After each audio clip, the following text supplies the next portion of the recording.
meron po kaming balita, lumabas na yung third part ni Saldico. Ayun lang, 5-7.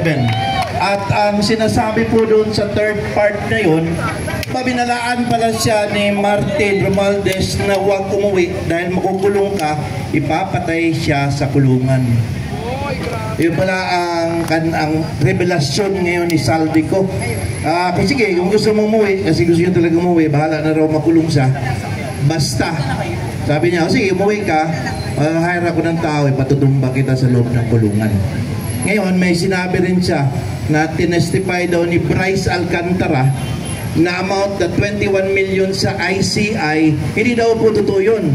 56 billion po daw yun at napunta po daw lahat kay BBM at kay Martin Romualdez.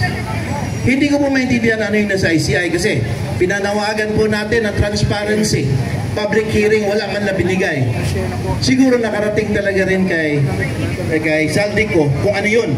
Kasi nasabi niya meron daw 21 billion na inexplain doon si Alcantara. At ngayon, sabi niya hindi po totoong 21 billion kundi 5-6 billion po napunta po kay BBM at kay Martin Romualdez. Anya sabi po ni Saldico sa kanyang tatlong bahagi. Pero sabi niya, itong 3 parts niya, hindi pa pala siya nagtatapos. Marami pa po daw siyang revelasyon na gagawin. Alam niyo po sa amin sa Mindanao, at tawag po niyan laygay, slow death ba? Ibang tindi rin doon si Saldico, maganti ba?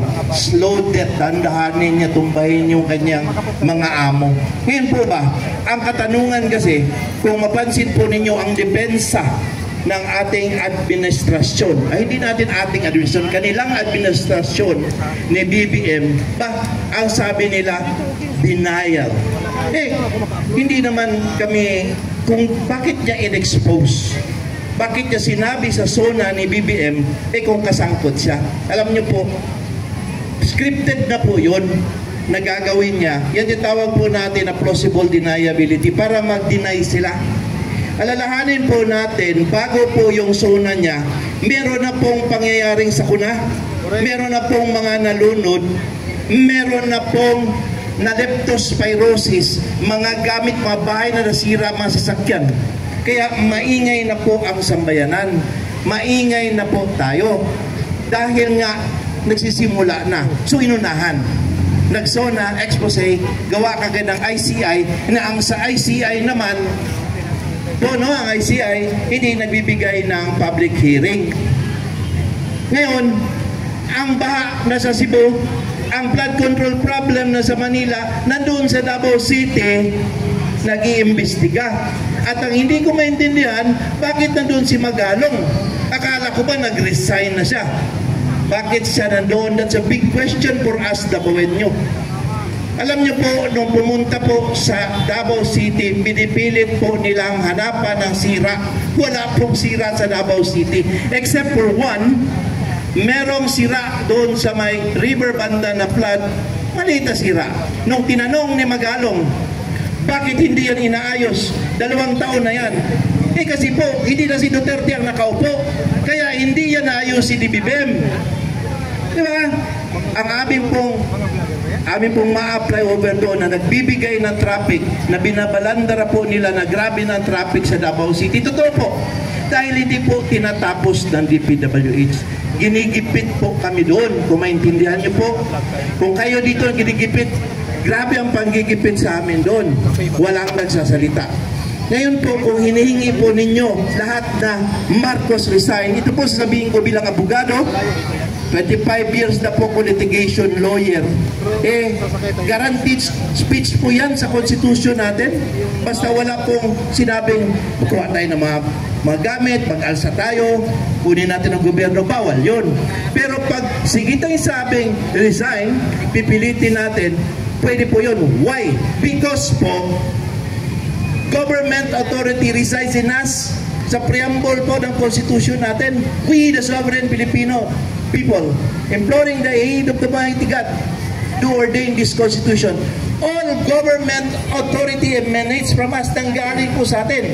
So pag sinabi natin ayaw na natin sa kanya, wala po siyang magagawa. Dahil ayaw na natin sa kanya, sinusuka na natin siya. Alam niyo po, naobserbahan namin, sa pag-analyze namin, wala po itong kaibahan doon po sa kanyang ama noong panahon ng diktadorya. Ubus po ang pera natin. Ngayon po, noong panahon na yon, pananakot, pagkikidnap, gamit ang dahas. Ngayon, iba. Pero mas malaki, unprecedented, ang laki ng ninakaw.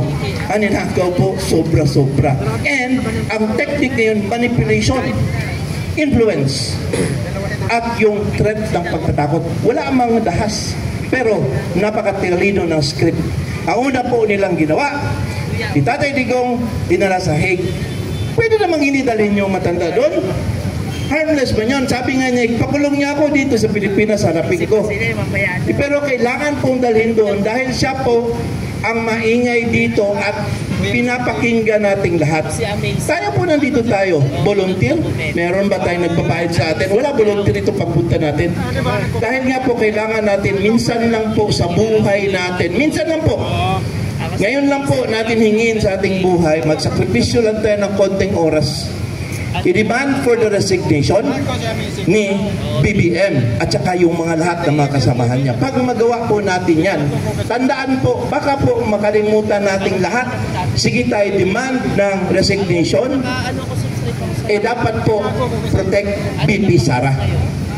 Protect Inday Sara. Yan po ang aming aim sa Sara All Philippines. Of course, we are together with you with the hakbang ng maisog na pinamunuan ni Randy Usman. Pati ito pong Sara All, which he is the founder and convener. Ang reforma ni Ms. Vivian Velez.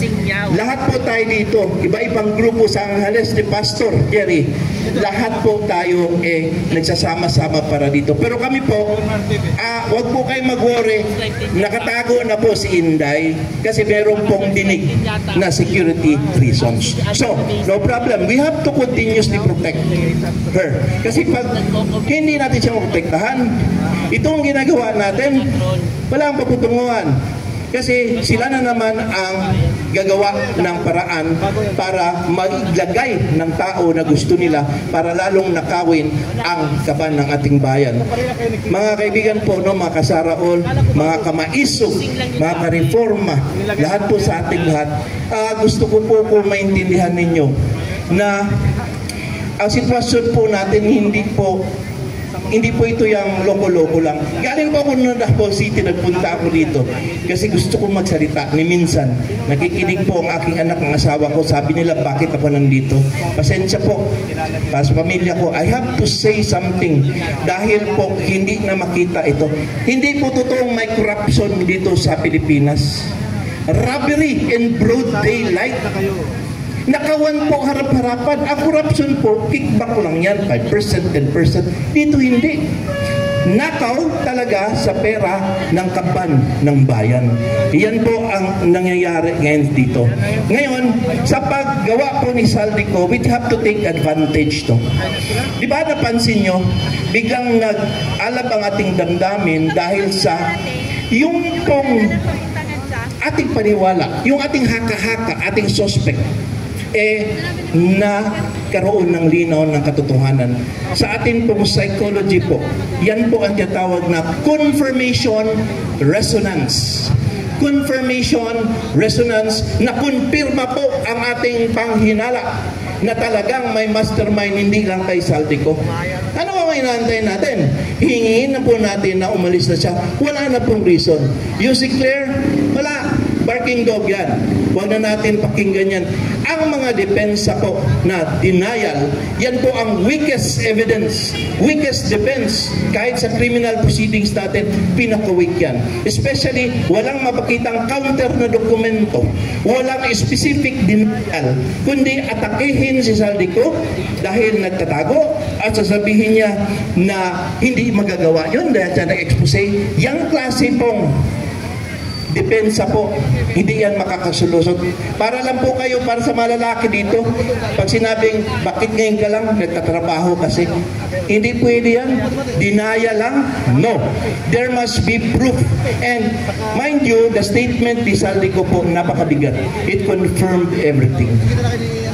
Sana po, ipagpatuloy po natin ang ating panawagan. Kasi po, may maganda pong marating sa dulo. Tingnan nyo pag bumaba si BBM, mapipigilan na corruption, bababa din po yung superpower na si Ombudsman Boying Corriente Remulla. Siyempre, bababa siya, di ba? Siya naman yung mouthpiece ng lahat. Hindi ko alam kung anong posisyon niya. Ombudsman ba siya? DOJ? Cabinet Secretary? O siya ba ang presidente ng Pilipinas? Di ba? We do not know. He is the mouthpiece. Yan sila alis. And the good thing is that, sa line of succession natin, ang susunod po si Inday Sara. By law po yan. Hindi na po kailangan ng confirmation ng Congress at instantaneous po ang pag-install sa kanya. Yan po ang rule. Ngayon, ang maganda dito is that siya po ay mamimili sa hanay ng Kongreso kung sino ang magiging Vice President. Pagkatapos po niyang mamili, ikukonfirma po yan 2/3 ng Congress. So sino po sa mga senator or congressman ang pipiliin niya? Sino po ang ilalapit natin sa kanya na magiging pangalawang Vice Presidente? Yun ang masaya. Dahil now we will have a chance to choose the leaders na talagang gustong mag-serve sa atin. Hindi po yung mga leaders na ang isip lang ay magnakaw.